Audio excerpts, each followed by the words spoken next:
વિક્રમ સંવંત 2080 અષાઢવદ એકાદશી તારીખ 31/7/2024 બુધવાર.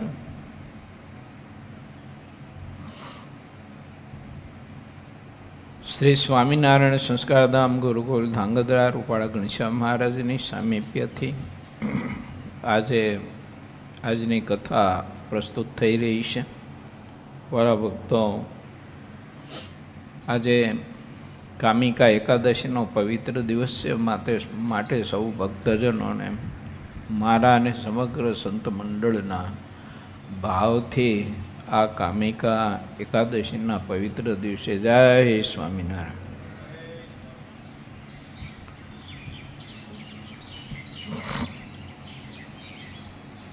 ભગવાન સ્વામિનારાયણ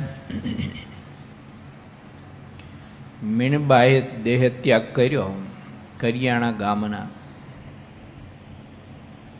એના કારજમાં જવા માટે મહારાજ પોતે નીકળ્યા સંતો હરિભક્તોને લઈને.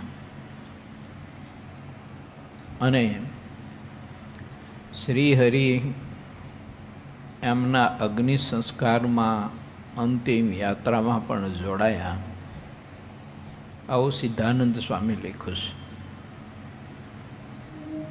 તો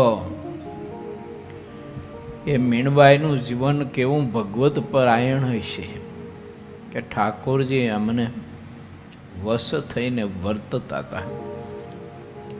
વરી પાછા સમાધિ નિષ્ઠ હતા. આવું સામર્થ્ય હોવા છતાંય સત્સંગમાં ડૂબીને દાસાનું દાસ થઈને આ બધા મુક્ત પુરુષો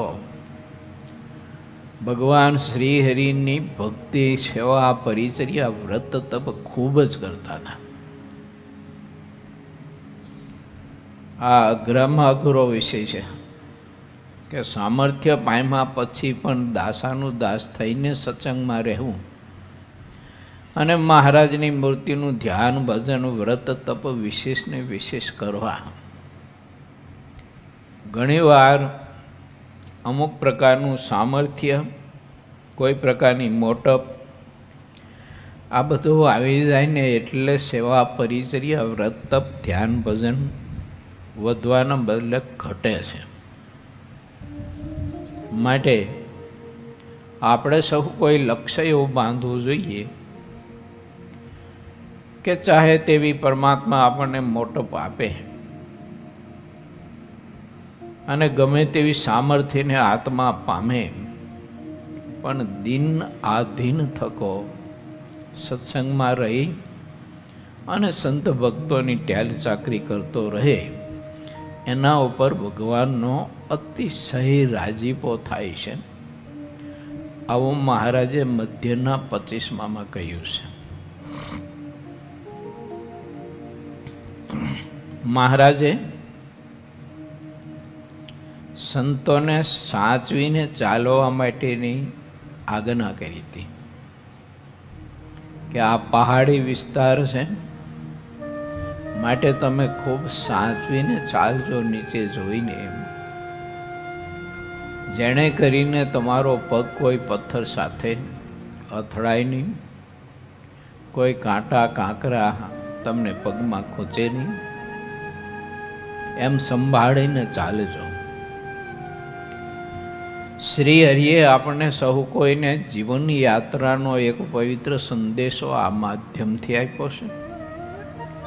માણસ જ્યારે જીવન યાત્રામાં અને ભક્તિની યાત્રામાં ચાલતો હોય ત્યારે આવા બધા ઘણા કારણો, સામર્થ્ય, ઐશ્વર્ય, પ્રલોભનો, રીતિ સિદ્ધિના, માન, મોટો, પૂજા પ્રતિષ્ઠાના, અથવા તો અપમાનના, તિરસ્કારના, તાળનના, અનેક પ્રકારના સંઘર્ષોના, વિરોધોના, દુઃખોના, આવા બધા કંઈક કાંટા, ગોખરો, નાના મોટા પથરા,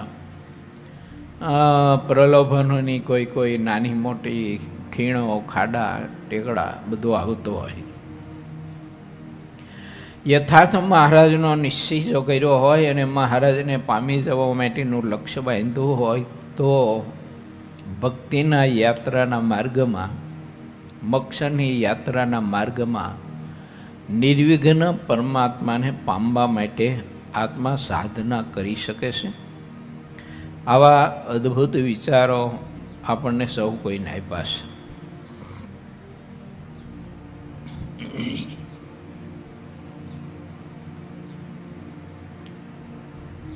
તો ભગવાન સ્વામિનારાયણ દયા કરી અને કરિયાણા પધાર્યા. એ કથામાં આપણે આગળ પ્રવેશ કરીએ. પૂર્વ20મો તરંગ 67મો. કરિયાણામાં વિવિધ પ્રશ્નોત્તર તથા કવિએ લોભનું કરેલું ખંડન. જે રીતે સંતોને દુઃખ ન થાય તેવી દયા લાવીને ત્યારે શ્રીહરિ ધીરે ધીરે સંતોની આગળ ચાલ્યા. શ્રીહરિની જમણી બાજુએ માત્ર ધાધલ અને ડાબી બાજુએ તેના પુત્ર દાના ભક્ત ચાલતા હતા. શ્રીહરિએ તે બંનેને કહ્યું કે તમે અત્યારે જેમ સજ્જનનો કંઠ હોય તે રીતે મર્યાદામાં સામસામા પરજિયા કહેતા શોક ગીત બોલો. શ્રીહરિને રાજી કરવા માટે તે બાપ દીકરો બંને સામસામે પરિજ્યા બોલ્યા. તેમાં એકબીજાથી પર સરસ સરસ વચન લાવીને બોલતા હતા. તેનાથી ઘણો સારો રસ પેદા થયો હતો. પછી શ્રીહરિએ કહ્યું કે આ બંને એકથી ઘણા સરસ છે. આ બંનેમાં કોઈ એકબીજાથી પાછા પડે તેવું અમને દેખાતું નથી. તેમના એક બોલેલા વચનમાં ઘણી માર્મિક વાત ભરેલી હોય છે. તેમની એક પણ વાત નિર્થક હોતી નથી. તેવા આ પરજિયાના પદો છે. જ્યારે શ્રીહરિ કરિયાણા ગામની સમીપે આવ્યા ત્યારે પરજિયા બોલવાનું બંધ કરાયું. દરબાર, ઓઢા, ખાચર અને તેમના ભાઈઓ બધા સત્સંગી હતા. તેમના ભાઈઓના પુત્રો જે હતા તે બધા હરિભક્ત હતા. અને ગામમાં 1-2 વણિકના ઘર પણ પાક્કા હરિભક્ત હતા. તે સૌ હરિભક્તો કાળુભાર નદી ઉતરીને દૂર સુધી ઘણા હેતથી શ્રીહરિની સન્મુખ આવ્યા હતા. આવીને શ્રીહરિના ચરણમાં નમસ્કાર કર્યા. સૌએ એક શ્રીફળ લઈને બહુ નામી શ્રીહરિના ચરણમાં મૂક્યોને પછી શ્રીહરિ ગામમાં પધાર્યા. ત્યારે રાજ બજારે ચાલ્યા ગામના અગણિત લોકો શ્રીહરિના દર્શન કરવા માટે બજારમાં આવીને ઊભા હતા. સૌ હાથ જોડી અને મસ્તક નમાવતા હતા. તેમના દિલમાં ઘણો આનંદ ભરાયેલો હતો. શ્રીહરિ કાળા મકવાણાને ઘેર આવીને ઉતર્યા. ભવનના આગળના ભાગમાં જેટલો ચોક હતો તેમાં બધે છાંયો કરી દીધો હતો.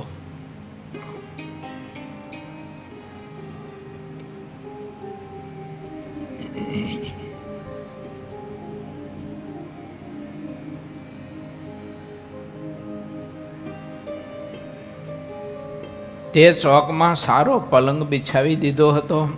તેમાં તેના ઉપર આવીને શ્રીહરિ બેઠા. તેમની ચારે બાજુ સંતો બેઠા. ઘણી સારી શોભા છવાઈ ગઈ હતી. જ્યારે રસોઈ તૈયાર થઈ ત્યારે શ્રીહરિએ જમી લીધું અને ચોકમાં જ બધા સંતોની પંગત કરાવી.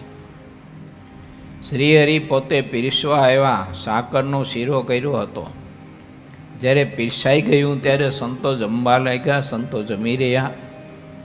તે પછી શ્રીહરિ પહોંચી ગયા. જ્યારે દિવસ 1 પહોર બાકી રહ્યો તે પછી ત્યાં સભા કરી. સંતો મુક્તાનંદ સ્વામી અને બ્રહ્માનંદ સ્વામીના કરેલા ગરબી રાગના પદ ગાતા હતા. મારે મંદિર પધારો રે માવા, તમે અલબેલાજી આવો ને આવા રે. એ સુંદર કીર્તન ગાવા લાગ્યા. પ્રેમાનંદ સ્વામીના કરેલા પદ ગાતા હોય ત્યારે સંતોને તૃપ્તિ થતી નહીં. જ્યારે સંધ્યા સમય થયો ત્યારે દરબાર અઢા ખાચરે સંતોષ સહિત શ્રીહરિને દરબારમાં હેતથી પધરાવ્યા. શ્રીહરિને પલંગ ઉપર બેસાડ્યા પછી તેઓ પૂજાનો સામાન લઈને આવ્યા. તેમણે શ્રીહરિના મસ્તક ઉપર પાગ બંધાવીને એક ભારે સેલું ઉઢાડ્યું અને બધા સંતોને એક એક વસ્ત્ર ઉઢાડ્યું. પૂજા કર્યા પછી ઘણા હેતથી શ્રીહરિને ઘરમાં પધરાવીને 3 પગલાં કરાવ્યા અને તે પછી શ્રીહરિ ઉતારા ઉપર આવ્યા. શ્રીહરિ જ્યારે આવીને પલંગ ઉપર બેઠા ત્યારે ચારે બાજુ ફરતા સંતો બેઠા અને શ્રીહરિ ધર્મ, ભક્તિ, જ્ઞાન અને વૈરાગ્ય બાબતના પ્રશ્નોત્તર કરવા લાગ્યા. શ્રીહરિએ પૂછેલા પ્રશ્નના ઉત્તર પોતે જ આપતા. કેમ છે? તેમના પૂછેલા પ્રશ્નોનો ઉત્તર બીજા કોઈથી આપી શકાતો નહીં. શ્રીહરિને જેવો જડે તેવો પ્રશ્ન પૂછતા, પછી પોતે તેનો ઉત્તર કરતા હતા. જેવો પ્રશ્ન હોય તેવો તેનો ઉત્તર થાય ત્યારે તેમાં ઘણો રસ આવતો હોય છે.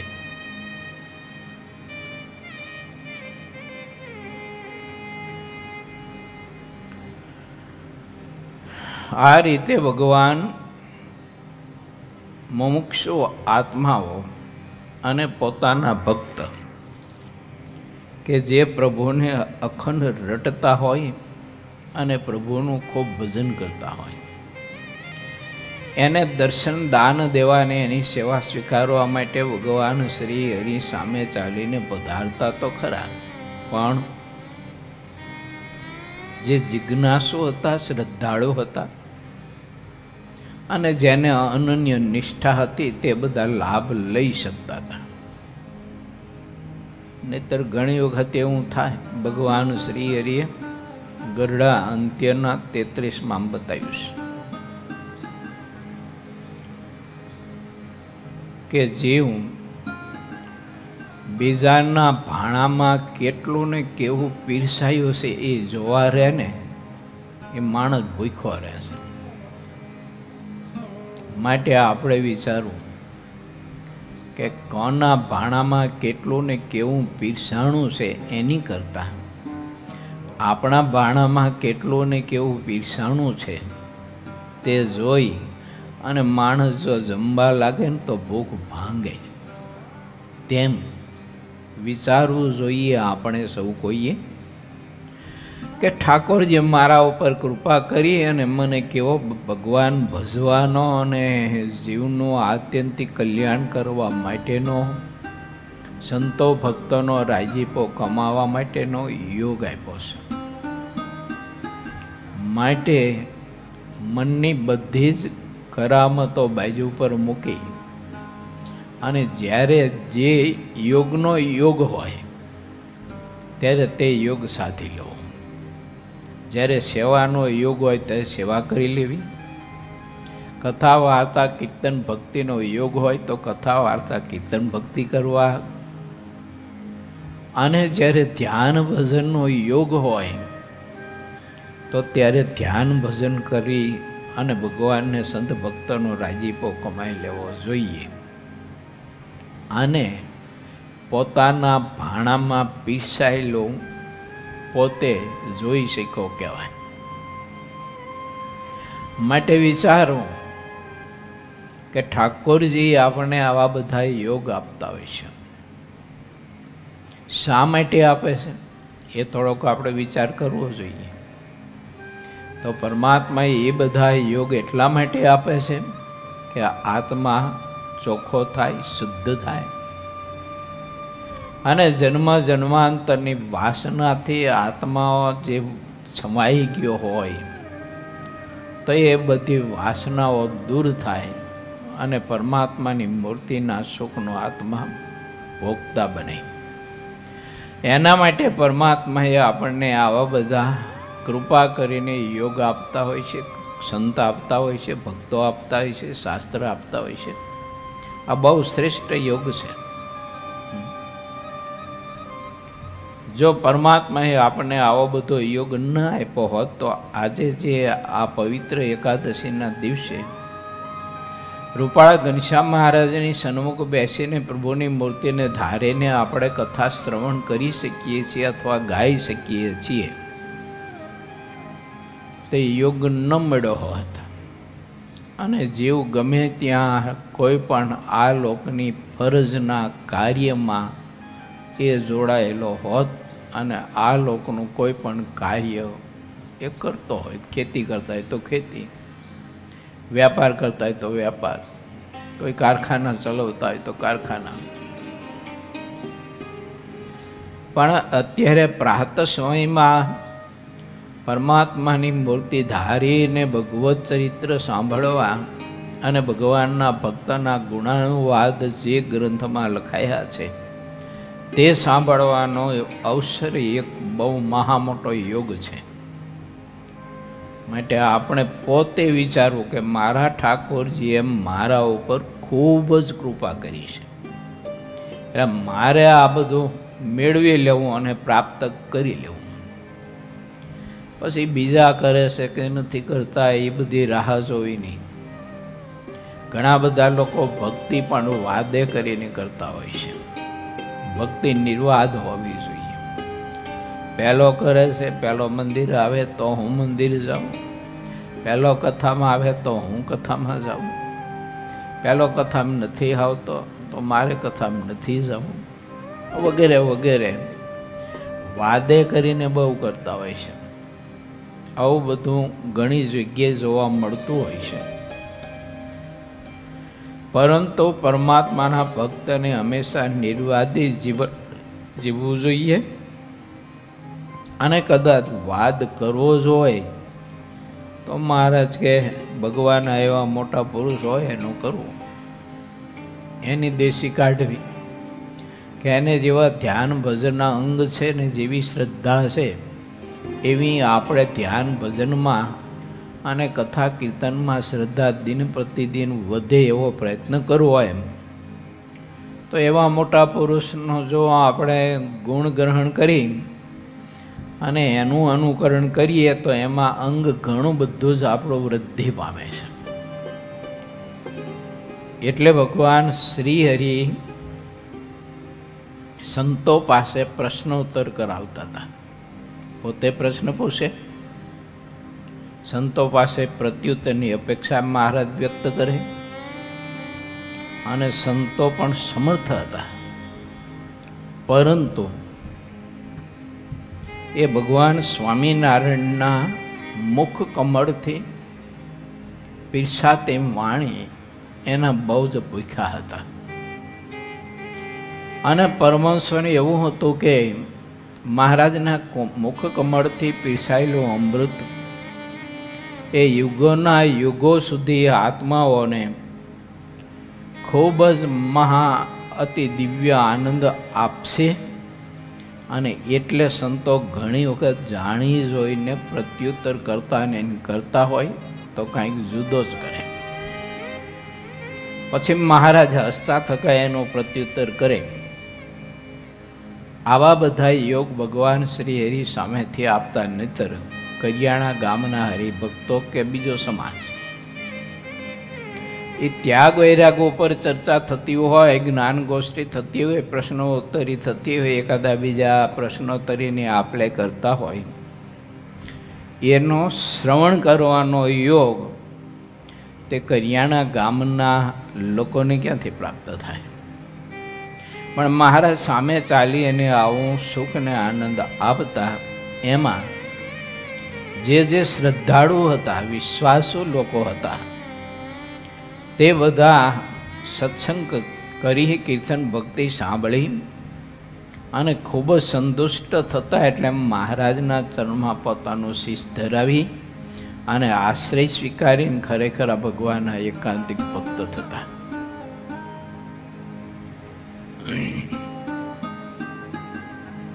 જે કોઈ પણ વાત રસ વગરની હોય, પછી ચાહે તેવી કોઈએ કહી હોય તો પણ તે ક્યારેય પ્રિય લાગતી નથી. અફીણ અને સોમલ અત્યંત ઝેર છે તેમ બધું જગત જાણે છે, છતાં લોકો તેનું વ્યસન રાખે છે. તમાકુ, ગાંજો, ભાંગ, મફર, દારૂ, માંસ તે બધાના જેવું કોઈ ખરાબ નથી, છતાં વ્યસની લોકો તેને બહુ જ સરસ માને છે અને એનો ઉપયોગ કરતા હોય છે. આ દુનિયામાં જે સૌથી મોટા પ્રસિદ્ધ હોય છે તેઓ તેવા વ્યસનને કરતા હોય છે. સૌથી મોટા માણસો જે માર્ગે ચાલે તેનું નિવારણ કરવા કોણ ઈચ્છે? કોઈ મોટા માણસમાં અઘટિત વ્યસન વગેરે હોય તો તેનું તેના જેવા મોટા માણસથી જ નિવારણ થાય છે. જેના ઉપર જેનો હુકમ ચાલી શકતો હોય તેના ઉપર તેનું વર્ચસ્વ હોય છે, તેથી તેમના ઉપર ચાલે છે. જેનો હુકમ ન ચાલતો હોય તેવું માણસ બોલે તો તરત તેને કેદ કરી દે છે, અથવા તો તેને પશુના સમાન ગણીને તેણે કહેલી વાતનો અમલ કરવાનું તેને કોઈ સૂઝતું નથી. જેટલા વિવેકી સાહેબો અધિકારીઓ છે તે બધા ન્યાય અને અન્યાયમાં સમજે છે અને તે વિવેકી સાહેબોને કારણે બધી જ પ્રજામાં સુખ વર્તે છે. કેટલાક સાહેબો તો એવા છે કે પ્રજાને સુખ થાય તેમ કામ કરે છે. પ્રજાને સુખ થયા સિવાય કેટલાક સાહેબો સુખ પામતા નથી. જ્યાં સુધી પ્રજા નીતિમાં ચાલે ત્યાં સુધી ક્યારેય કેદમાં જતી નથી. પ્રજાને સુખી કરવા માટે જ કેદ અને ફાંસીની રચના કરવામાં આવી છે. કેદ અને ફાંસીનો દંડ જો ન હોય તો જેટલા ઉદ્ધત મનુષ્ય છે તે સામાન્ય મનુષ્યને પીડા વિના રહે નહીં. નીતિનું ઉલ્લંઘન કરીને જે લોકો ચાલે છે તે લોકો ઉન્મત્ત કહેવાય છે. જ્યાં સુધી અંગ્રેજ સાહેબો લોભરૂપી નદીથી ડરતા રહેશે ત્યાં સુધી સાહેબમાં મોટાઈ દિન દિન અધિક વધતી રહેશે અને બધી પ્રજા તેમને ચાહતી રહેશે. જેટલા વિવેકી સાહેબો છે તે ક્યારેય લોભરૂપી નદીને નજરથી દેખતા પણ નથી, કારણ કે લોભરૂપી નદીને દોષરૂપ દેખે છે. જેટલા મોટા રાજાઓ અને મોટા ગુરુઓ છે તેને લોભરૂપી નદી કરોડો કડાવો કરીને ખેંચ્યા વગર રહેતી નથી. લોભરૂપી નદીમાં કળિયુગ નિવાસ કરીને રહ્યો છે. તેમાં ઘણી કળાઓ રહી છે, તેથી તે કળા કરીને માણસને પોતાને વશ કરી દે છે. જે મનુષ્ય જેને આધીન થાય છે તેનું તેના ઉપર લેશ માત્ર પણ ચાલતું નથી. પછી નિલોભની મોટાઈ ખોવાઈ જાય છે, કારણ કે લોભને નિલોભના ઉપર વેર છે. ઇતિ શ્રી સહજાનંદ સ્વામી શિષ્ય સિદ્ધાનંદ મુનિ વિરચિત શ્રી હરિચરિત્રામૃત સાગરના મિંસપુરમાં કરિયાણામાં વિવિધ પ્રશ્નોત્તર તથા કવિએ લોભનું કરેલું ખંડન એ નામે 67મો તરંગ સમાપ્ત થયો. ભગવાનના ભક્તે હંમેશા લોભને ભક્તિ તરફ જોડી દેવો. ભગવાનના ધ્યાન, ભજન, કથા, કીર્તન, વ્રત, તપ, સંત સમાગમ, સેવા, પરિચર્યા એમાં લોભ જોડી દેવો એટલે એમાં તૃપ્તિ જ ન થાય.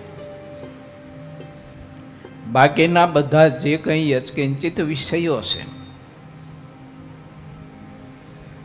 શરીરથી માંડીને બધા જ એમાં રાખેલો લોભ માણસને નરક તરફ લઈ જાય છે. જીવતા પણ નરક જેવા ઘણા બધા દુઃખો એને ભોગવવા પડે એવી બધી પરિસ્થિતિ ઊભી થતી હોય છે. દુનિયામાં, જગતમાં આપણે બધે જોઈએ છીએ આદિ અનાદિથી, તો આ બધા લોભના કારણે કેટલા મોટા મોટા યુદ્ધ થયા. લોભના કારણે સગી રાણી અને કુંવર રાજાને કંઈક પોઈઝન આપી દે. એ તો રાજા પોતે પોતાના કુંવરને કોઈ કારણોસર મૃત્યુની વેદિકા ઉપર સુવડાવી દે, યા તો પોતાની રાણીને જીવતા ઊભી રાખીને દિવાલમાં ચણી લે. આવું બધું નાનું મોટું બધું લોભના કારણે કર્મ ઘણું બધું થતું હોય છે. અને લોભના કારણે એકાદ બીજાનો કોઈનો વિશ્વાસ નથી હોતો માણસને. અને બધા જ માણસો અતિ ઊંચા હાય જીવતા હોય છે. માટે ભગવાનના ભક્ત છીએ આપણે તો આપણે વિચારવું કે આપણને લોભ રૂપી નદી ખેંચી તો નહીં જાય ને, ક્યાંય તાણી તો નહીં જાય ને. કારણ કે નદીમાં પૂર જોશથી જ્યારે જળ જતું હોય પાણી, એટલે એમાં તો કોઈ પણ માણસ ગમે તેવો તરવૈયો હોય એ પણ એમાં ઝંપલાવે તો એ પૂર એને ખેંચી જાય. માટે લોભરૂપી નદી સ્વામી બતાવી છે. તો એમાં ભગવાનના ભક્તને કોઈ દિવસ પડવું નહીં, ઝંપલાવવું નહીં અને એનાથી ખૂબ દૂર રહેવું. તો ભગવાનની ભક્તિ કરી અને આપણે આપણું જીવન સાર્થક કરી શકીએ. બહુ અદ્ભુત વિચાર મહારાજે આપ્યા છે. માટે ભગવાનના ભક્તોએ, ભગવાન શ્રીહરિ અને મોટા પરમહંસોએ પોતાના અનુભવના અંતે આપણે બતાવેલા માર્ગ ઉપર ચાલવા માટેનો પૂરેપૂરો પ્રયત્ન શ્રદ્ધાપૂર્વક કરવો. ચાલો હવે 68મા તરંગમાં આપણે પ્રવેશ કરવો છે. પૂર્વ 20મો તરંગ 68મો. શ્રીહરિએ સહુના અંગ પૂછ્યા તથા ગઢપુરમાં લખનૌના શેઠ વેણીરામ શ્રીહરિને શરણે આવ્યા. રાત 1:30 ગઈ હતી. ત્યાં સુધી શ્રીહરિ સંતોના પ્રત્યે પ્રસન્ન મને પ્રશ્ન ઉત્તર કરતા રહ્યા અને તે પછી પહોંચી ગયા. જ્યારે અરુણોદય થયો ત્યારે સંતો ઉઠ્યા અને સ્વામિનારાયણ નામની ધૂન કરી. ત્યારે શ્રીહરિ પણ દયા કરીને ઉઠ્યા. જાગીને ચોક વચ્ચે પલંગ ઉપર ઉત્તર મુખે બેઠા. પછી સંતોને કહ્યું, તમે સૌ પોતપોતાનું અંગ કહો. પહેલાં અમે અમારું જે મુખ્ય અંગ છે ને તે કહીએ છીએ, પછી તમારે જે પોતાનું અંગ હોય તે ઉમંગથી કહેવું. પોતાના આત્માના સ્વરૂપને નિર્દંભ અને મહાન શુદ્ધ રૂપ માની જ્ઞાન, વૈરાગ્ય અને ધર્મથી યુક્ત થઈને ભગવાનના સ્વરૂપમાં જ એક સ્નેહ રાખવો. સાકાર અને મૂર્તિમાન ભગવાન સદાય રહ્યા છે. સાકારને અનેક રીતે શાસ્ત્રો કહે છે, તેથી માણસની બુદ્ધિ અનેક રૂપ થઈ જાય છે. અનેક પ્રકારની બુદ્ધિને એક સરખી કરવા માટે અમારું આ વખતનું વિચરણ છે. ભગવાન એક સાકાર છે, તેમનું ઐશ્વર્ય અપાર છે. કદાચ કોઈ શાસ્ત્રને કરોડો વાર સાંભળે પણ અપારનો કોઈ પાર પામતું નથી. ભગવાનના સાકારપણાને ઘણી રીતે કહે છે. તેના સાકારપણા સિવાય કોઈ વાત ચોક્કસ નથી. પરમાત્માને સદાય સાકાર સ્વરાટ થકા પ્રગટ અને પ્રગટ આ ધરતી ઉપર છે એમ ભગવાનના ભક્તને દૃઢપણે સમજવું જોઈએ.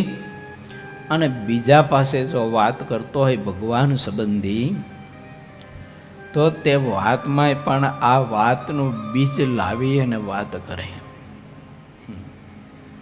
મહારાજે પ્રથમ પ્રકરણના 71ના વચનામૃતમાં અને લોયાના 18માં નિશ્ચયના સંદર્ભે અને ભગવાન આ પૃથ્વી ઉપર જ્યારે પ્રગટ થતા હોય ત્યારે પોતાનું સમગ્ર ઐશ્વર્ય, ધામ, પાર્ષદો અને પોતાનું તેજ કહેતા પ્રકાશ સોતા આ ધરતી ઉપર બિરાજતા હોય છે.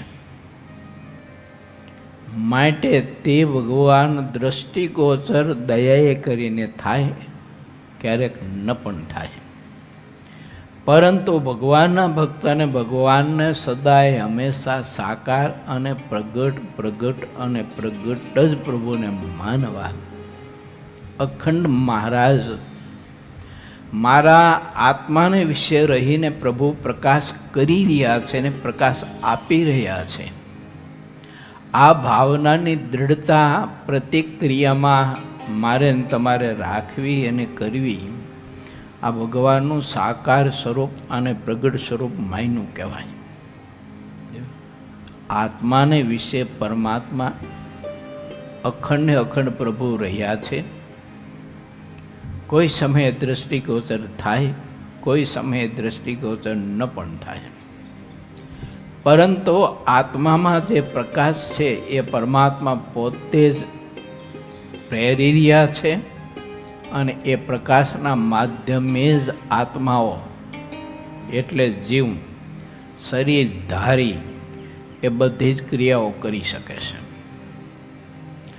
જો પરમાત્મા આત્માને પ્રકાશ ન આપે તો તે આત્મા દેહમાં હોવા છતાંય જેમ સુકાઈ ગયેલું લાકડું પીળું હોય ખોડશું, એની જેમ આત્મા છે ને એ પીળો હોય, કાંઈ ક્રિયા કરી ન શકે એમ.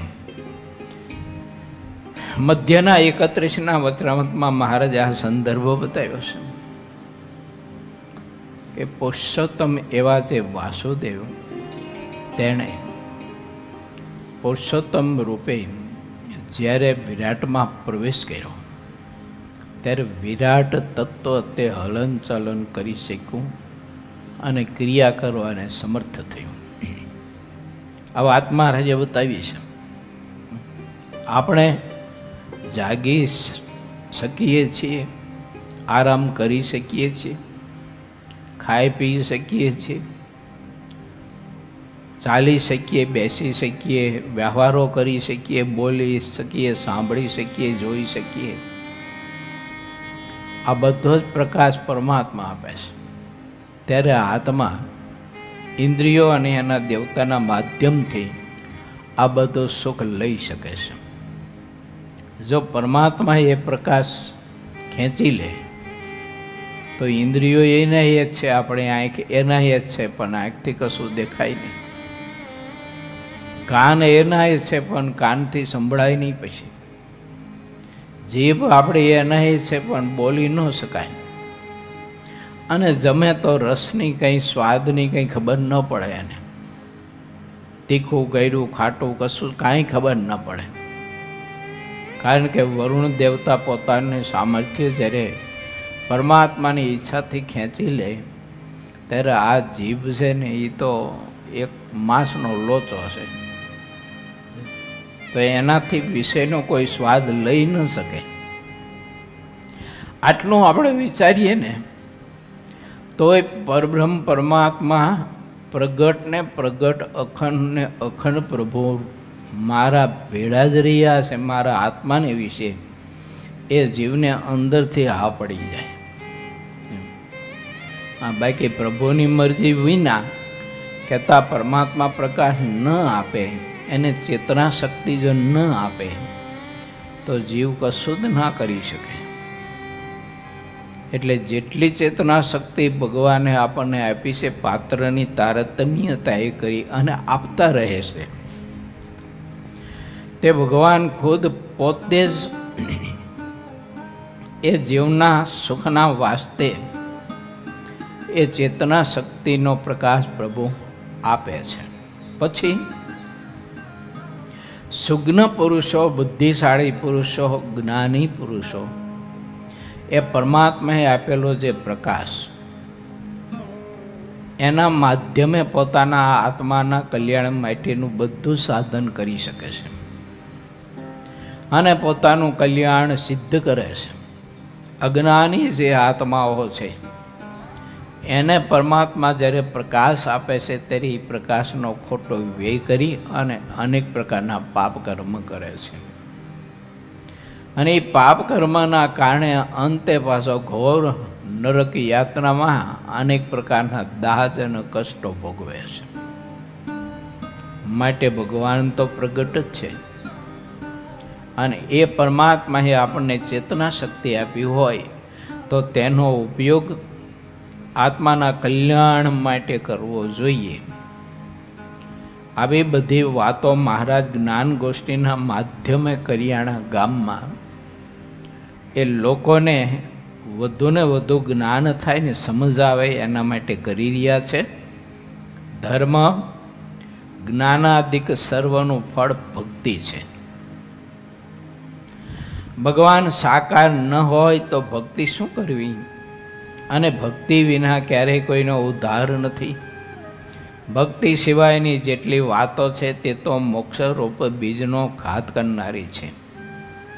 ભક્તિ વગરના જ્ઞાન, વૈરાગ્ય અને ધર્મ કાંઈ ફળ દઈ શકતા નથી. તે મર્મભૂત વાત છે. જ્ઞાન, વૈરાગ્ય અને ધર્મ વગરની ભક્તિ કાંઈ જ ફળ દેતી નથી. ધર્મ, વૈરાગ, જ્ઞાન અને ભક્તિ તે ચાર ગુણ જ્યાં નિવાસ કરીને રહે છે ત્યાં ભગવાનનો નિવાસ કયો છે, અને જ્યાં ભગવાન રહ્યા છે ત્યાં મોક્ષ તેની પાસે રહે છે. ઉપર કહ્યા પ્રમાણેનો જેને નિશ્ચય હોય તેને પરિપક્વ અંગ કહેવાય. સ્થિતિને અંગ બને એક જ છે, અને સત્સંગ પણ એટલું જ સમજાવે છે. મહારાજે પ્રથમના 19માં આ ચારેયની એકાદ બીજાની મહારાજે અપેક્ષા બતાવી છે. માટે ધર્મે સહિત ભક્તિ, ધર્મે સહિત જ્ઞાન, ધર્મે સહિત વૈરાગ્ય, ધર્મે સહિત ત્યાગ. ભક્તિનો અંગ પ્રત્યેકને હોવું જોઈએ, પણ ભક્તિનું અંગ દૃઢ કરીને ભક્તિ કરતાં કરતાં ધર્મ ગૌણ ન થઈ જાય, ત્યાગ, વૈરાગ કે જ્ઞાન ગૌણ ન થઈ જાય, એ પણ ભગવાનના ભક્તને પૂરેપૂરું લક્ષ્ય રાખવું જરૂરી છે. ઘણી વાર એવું જોવા મળે કે બહુ ભક્તિમાં માણસો ઘેલા બની જાય. ભક્તિમાં માણસ ઘેલા બની જાય તો ઘણી વખત ધર્મ છૂટી જાય છે. ધર્મ, મર્યાદા બધું માણસો છે ને એક બાજુ મૂકી દે છે. આ બધી વાતો મહારાજ એટલા માટે કરી રહ્યા છે કે ભગવાન નીલકંઠવર્ણી રૂપે જ્યારે વિચરણ કરતા હતા ને ત્યારે ઘણા તીર્થોમાં, ઘણા સ્થાનોમાં, ઘણા પ્રદેશોમાં ભક્તિ કરતાં કરતાં લોકો ધર્મ ચૂક્યા, મર્યાદા ચૂક્યા. આવી બધી બાબતો મહારાજે બધી વાતો કે આવા બધા કારણો છે ને નરી આંખે જોયા છે. એટલે ભગવાન શ્રી હરિ આપણને સૌ કોઈને બતાવે છે કે ભક્તિ તમે કરતા હો તો એ ભક્તિ કરતાં કરતાં કરતાં ક્યારે ધર્મ ન ચૂકતા. ઘણી જગ્યાએ એવું જોવા મળે ભક્તિના અતિરેકમાં ધર્મ ગૌણ થઈ ગયો હોય છે અને લોકો એમાં મુક્તિ માનતા હોય છે. પણ સિદ્ધાનંદ સ્વામી એમ કહે છે કે શ્રી હરિએ કરિયાણા ગામમાં આવી બધી વાતો કરીને લોકોને કહ્યું કે 4 ગુણે યુક્ત પરમાત્માની ભક્તિ. પણ ગુણ વિહોણી ભગવાનની ભક્તિ સુખદાયી નથી, મોક્ષદાયી નથી. કારણ કે એ ભક્તિ રાજસી થઈ ગઈ અને તામસી ભક્તિ થઈ ગઈ. ધર્મ છૂટી જાય, જ્ઞાન, વૈરાગ, ત્યાગ છૂટી જાય ત્યારે ભક્તિ ખરી, પણ તે ભક્તિ શુષ્ક થઈ જાય. માટે વિચારો કે ભક્તિ કરતાં કરતાં કરતાં અમુક સ્થિતિએ આપણે પહોંચીએ તો પણ પરમાત્માએ બાંધેલી જે મર્યાદા કહેતા ધર્મ, જ્ઞાન અને વૈરાગ્ય એ ગૌણ ન થવા જોઈએ.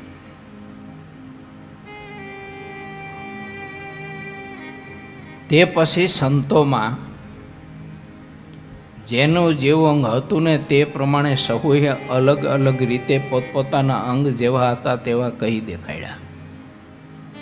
આ ઉપરનું અંગ મહારાજનું હતું એ મહારાજે બતાવ્યું. ધર્મ, જ્ઞાન, વૈરાગ્ય સહિત પરમાત્માની ભક્તિ. મહારાજે પોતાનું અંગ બતાવ્યું. તો આપણે મહારાજાના આશ્રિત છીએ. કાર્યણીના 10માં બ્રહ્માનંદ સ્વામી એવો પ્રશ્ન કર્યો છે કે હે મહારાજ, આ લોકમાં અમારું સારું થાય તે વાત કહો. મહારાજ કે આ લોકમાં અમારો જે સિદ્ધાંત છે ને એ જ પરમ મોક્ષનું કારણ છે. તો આ મહારાજનો સિદ્ધાંત છે, ધર્મે, વૈરાગ્ય, જ્ઞાને સહિત પરમાત્માની ભક્તિ કરવી. તેમાં બ્રહ્માનંદ સ્વામીએ પોતાનું શૂરવીરપણાનું અંગ કહ્યું. મુક્તાનંદ સ્વામીએ પોતાનું સમજણનું અંગ કહ્યું. સચ્ચિદાનંદ સ્વામીએ તે સમયે સ્નેહનું અંગ કહ્યું. ઘણા સંતોએ વિશ્વાસનું અંગ કહ્યું. ત્યારે નિત્યાનંદ સ્વામીએ કહ્યું કે હે નાથ, આપ અમારા સ્નેહને નભાવી લો. આપ તો સ્નેહને નભાવનારા છો અને અમે આપને શરણે આવેલા છીએ. જેવું નિત્યાનંદ સ્વામીએ કહ્યું તેવું જ પ્રેમાનંદ સ્વામીએ પણ કહ્યું. બીજા સંતો ત્યાં આવ્યા ન હતા. પછી જે ભણનારા સંતો હતા તેમણે પણ પોતપોતાના અંગ કહ્યા.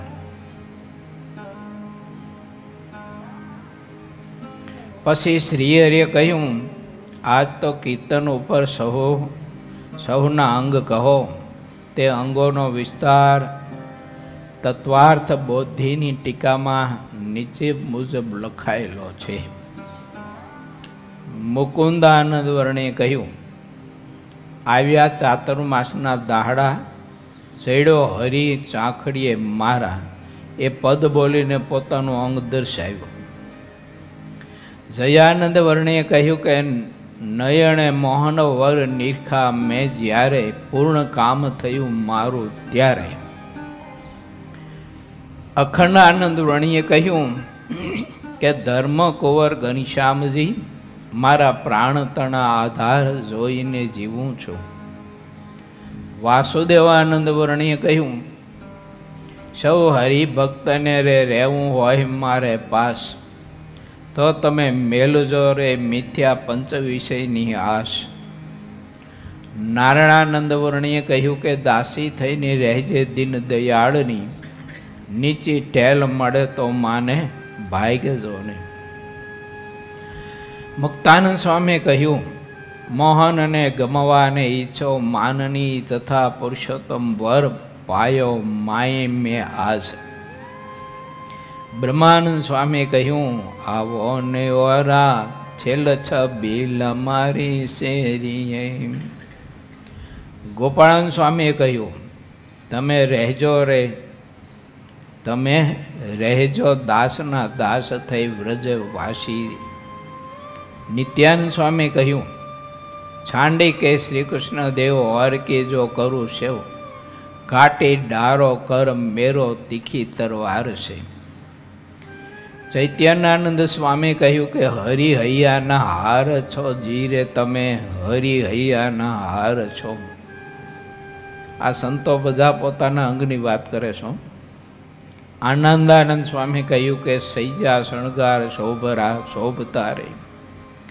સચ્ચિદાનંદ સ્વામીએ કહ્યું કે સાવૈયા કે દર્શન બિના હું દીવાની. નિષ્કુળાનંદ સ્વામીએ કહ્યું કે મને સ્વપ્ને ન ગમે રે સંસાર, કહો ને કેમ કીજીએ. સુકાનંદ સ્વામીએ કહ્યું કે નહીં દઉં જાવા રે, નહીં દઉં જાવા રે નાથ તમને આંખલડીથી. ગુણાતીતાનંદ સ્વામીએ કહ્યું કે વરુ તો વ્રજના કાનને, નહીં તો રહું કુમારી. મહાનુભાવાનંદ સ્વામીએ કહ્યું કે એક આશરા હે તેરા, પ્રેમાનંદ સ્વામીએ કહ્યું કે વંદો સહજાનંદ રસરૂપાનુપમ સાર ને રેલો. દેવાનંદ સ્વામીએ કહ્યું કે ઉઠો મારા આત્માના આધાર.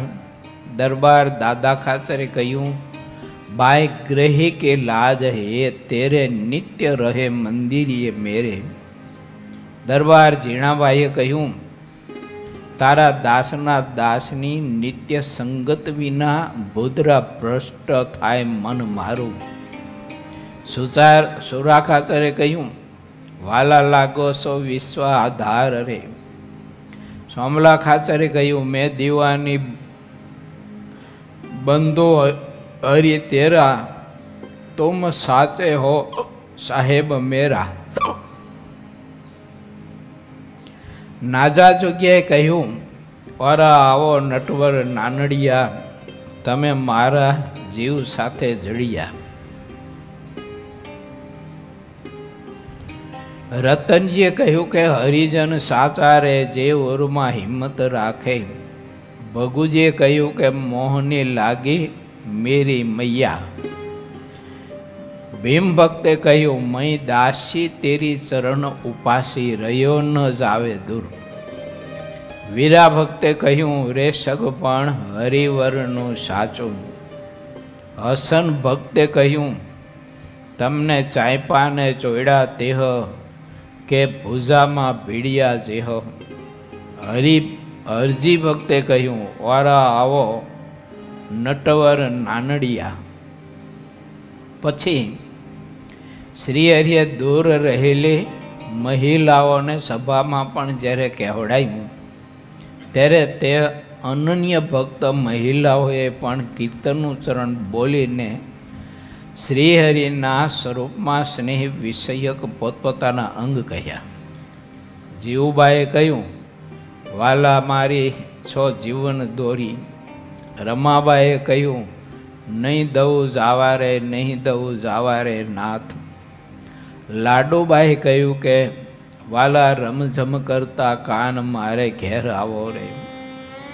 પછી સહુ સંતોના અંગને સાંભળીને તે સમયે શ્રીહરિ બોલ્યા કે બીજા બધા અંગ કરતાં જે સૂર્યપ્રાણનું અંગ છે તે સૌથી શ્રેષ્ઠ છે કે જે બ્રહ્માનંદ સ્વામીએ કહ્યું છે. તે પછી બહુનામી શ્રીહરિ પોતે તૈયાર થયા અને બીજી બધી સવારી પણ તૈયાર થઈ અને ત્યાંથી ગઢપુર જવા માટે ચાલ્યા. શ્રીહરિ જ્યારે કીડી ગામ થઈને ચાલ્યા ત્યારે વચ્ચે એક નાનો ડુંગરો આવ્યો. તે ડુંગરો રસ્તાથી દક્ષિણ તરફ અને ભારે ઊંચો હતો. તે જોયો. ચાહે તેવો અશ્વ હોય પણ કોઈ તેના ઉપર ચડી શકે નહીં. ત્યારે શ્રીહરિએ કહ્યું આપણી પાસે આટલા અશ્વ છે તો આપણામાંથી આ ડુંગર ઉપર કોનો અશ્વ ચડી આવે છે તે જોઈએ. કોઈને ડુંગર ઉપર ચડવાની હિંમત ન ચાલી. ત્યારે શ્રીહરિએ કહ્યું કે બધા કાચા છે. એમ કહીને પોતે ડુંગરા ઉપર અશ્વને ચડાવવા માટે અશ્વને લઈને ચાલ્યા. ત્યારે મૂળુ ખાચરના પુત્ર રામ ખાચર નામે હતા. તેણે શ્રીહરિને રોક્યા. મહારાજ આપ જેવા મોટાનું તે કામ નહીં. તેઓ ફરીવાર બોલ્યા કે આપના પ્રતાપથી હું મારા અશ્વને ચડાવું છું તો આપ તેને જુઓ. અશ્વ લઈને ડુંગર ઉપર ચડવું તે ભારે કઠણ કામ છે અને તેમાં જો પડી જવાય તો અશ્વની ને સવારીની બંનેની ખુવારી થાય છે. ત્યારે શ્રીહરિએ કહ્યું તમારે ચઢવાનું નથી. તમે તમારા પિતાના એક જ પુત્ર છો. તમે રાજા કહેવાઓ છો તો રાજાએ પહાડ ઉપર ચડવું તે વિવેક ન કહેવાય. ત્યારે રામ ખાચરે કહ્યું કે એકવાર કહ્યા પછી જો હું ડુંગરા ઉપર ન ચડું તો અમારા સમાજમાં હું મોઢું શું દેખાડું. શ્રીહરિ ના ના એમ કહેતા હતા છતાં તેઓ ચાલ્યા. ત્યારે શ્રીહરિ ઊભા રહ્યા. રામ ખાચરે અશ્વને ઘોડાઈમાં લઈ અને ડુંગરાના શિખર ઉપર ચડાવી દીધો. તેણે પોતાનો દમ દેખાડ્યો, કહેતા શક્તિ કે હિંમત દેખાડ્યા. તે જે રીતે ચડ્યા હતા તે રીતે જ પાછા નીચે ઉતરી આવ્યા. ત્યારે શ્રી હરિ બોલ્યા, શાબાશ, વાહ, તમે સૌની લાજ રાખી. જ્યાં જતા ચોક્કસ મોત થાય તેવી જગ્યાએ તમે અશ્વને ચડાવી દીધો. અરે, પોતાની લાજ આબરૂને માટે તો માણસ પ્રાણ આપી દેશે, તેમ અમે માત્ર સાંભળ્યું જ હતું, પણ આજ તે પ્રત્યક્ષ દેખ્યું. આજના જેટલા અમે ક્યારેય ખુશ થયા નથી. આમ કહીને શ્રી હરિએ ઘણા પ્રેમથી રામ ખાચરને ફૂલનો હાર પહેરાવ્યો. પછી સહુ ચાલ્યાને ગઢપુર આવ્યા. સહુ શ્રી હરિનો જય જયકાર બોલતા હતા. દાદા ખાચરના દરબારમાં આવી સહુ અશ્વ ઉપરથી ઉતર્યા. શ્રીહરિ જ્યારે પલંગ ઉપર બેઠા ત્યારે એક લખનઉ શહેરના શેઠ શ્રીહરિના દર્શન કરવા માટે પ્રેમભેર આવ્યા. જ્ઞાનાનંદ સ્વામીએ તેને લખનઉ જઈને હરિભક્ત કર્યા હતા અને તેને અહીં ગઢપુર સુધી લાવ્યા હતા. તેઓ શેઠ આવીને શ્રીહરિના ચરણમાં પડ્યા અને બોલ્યા, મહારાજ, હું આપને શરણે આવેલો છું. આપ શરણે આવેલા મને હવે ક્યારેય છોડી દેશો નહીં. મારા અનેક અપરાધોને માફ કરો. આવું બોલી તે શેઠ પોશાક લાવ્યા હતા તે શ્રીહરિને તરત ધરાવ્યો. સફેદ મોગલી પાઘ શ્રીહરિના મસ્તક ઉપર ધરાવી અને સફેદ મોગલી અંગરખ પહેરાવ્યો અને લલાટમાં કુમકુમનો ચાંદલો કર્યો, તેમજ ફૂલના હાર પહેરાવ્યા. પછી કપૂરની આરતી ઉતારી કેટલી જાતના મેવા લાવ્યા હતા તે શ્રીહરિની આગળ ધર્યા.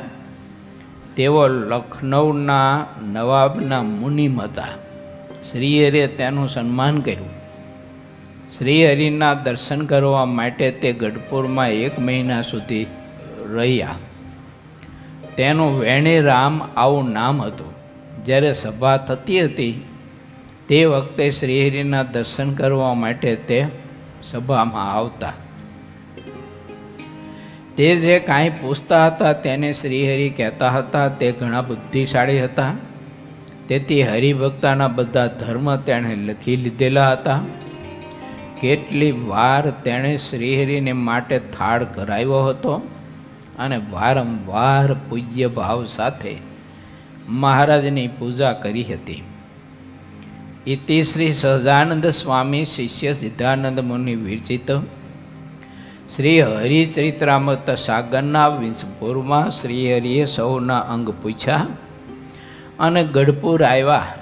ત્યાં લખનૌના શેઠ વેણીરામ શ્રીહરિને શરણે આવ્યા. એ નામે 68મો તરંગ સમાપ્ત થયો.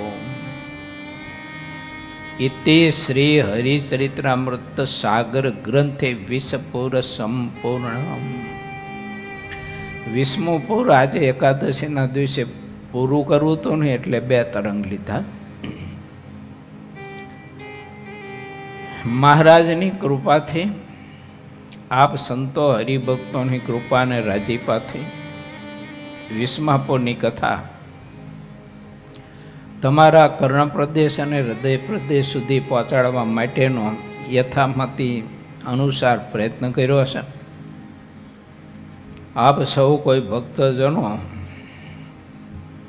ઠાકોરજીને એવી પ્રાર્થના કરજો કે આ 20મા પૂરમાં જે ભક્તોના અંગની વાત આવી છેલ્લા 68ના તરંગમાં અને આગળના તરંગોમાં ભગવાનના ભક્તોને પરસ્પર એકાદા બીજાને આત્મીયતા, સ્નેહ, મહારાજમાં અધિકને અધિક પ્રીતિ અને મહારાજ સિવાય આ જગતમાં એને કશું કંઈ પ્રધાન નહોતું અને થવા પણ નહોતું દીધું. તો ઠાકોરજી એવી કૃપા મારા ઉપર કરે